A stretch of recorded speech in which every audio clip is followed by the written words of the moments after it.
Peggy 3.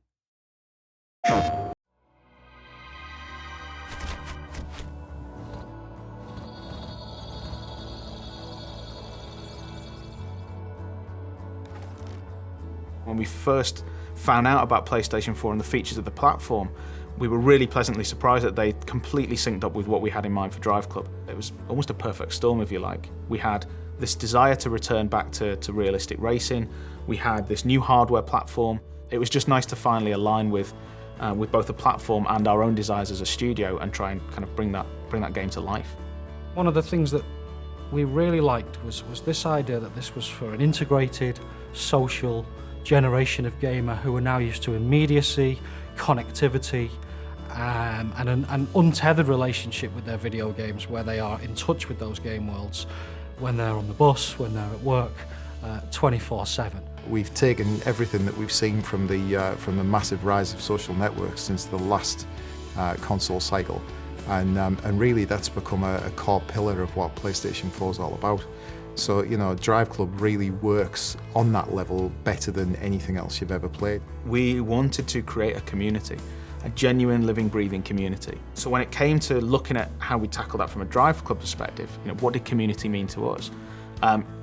It meant that you had to have the ability for players to race both competitively but also collaboratively. And if they're going to collaborate, they've got to be together in a club. You know, they have to be a team of racers.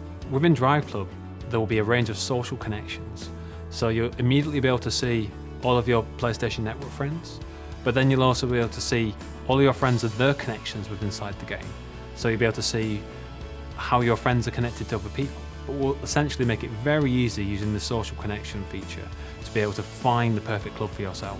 What we want to achieve with DRIVECLUB is basically a game which transcends the standard racing experience. We want to make it so that it's motivated and driven by the community itself. So it's very much a case of players getting involved, creating their own events, and actually building a community around the tools that we offer them.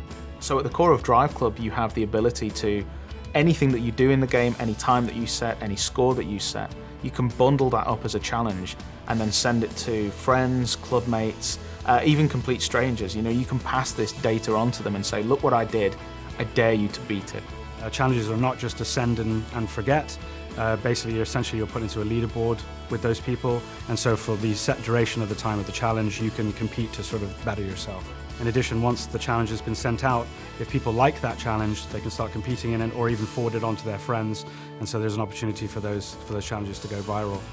One of the key ways the PlayStation 4 really enhances the multiplayer experience in DRIVECLUB is the fact that every single section of every one of our tracks, our real world kind of breathtaking, beautiful vistas, has data that can be turned into challenges for the best times, the best drift settings, the best 0 to 60 records on every straight, on every bend, on every turn, every piece of camber, every surface type has data that can be turned into challenges which can then be sent to others. That's only achievable on this console with this brilliant new emphasis on connected gameplay.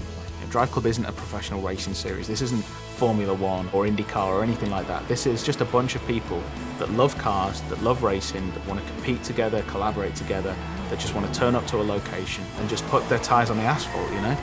We want to make sure that, you know, irrespective of your level of skill, whether you're a hardcore racer or just casual racer, that you can pick up and play. But it has those layers of depth inside there, so if you are a skilled player, you can shave off those tenths of a seconds per lap. But if you are a casual player, you can pick it up and play and still post a good lap time. We want people to be able to pick up the car and go, this is fun, I can tell the difference between that car and get around this corner, look at me drift, isn't it brilliant? You know, we've just expanded the model to the point where it's easy access, but difficult to master. It's very much a case of everything that we do in this game is going to make the player feel cool. We want to actually make people understand the fact that this isn't a hardcore racer.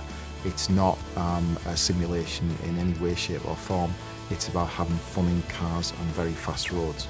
And of course, you know, being able to actually send out that information by cool videos, screenshots, and even sharing it to things like Ustream and the like is absolutely integral to that. You know, we want people to be viewing the information that we're sending out from every single player, so that they understand that this is a broad community and absolutely the best racing experience that they're going to have on the next generation console.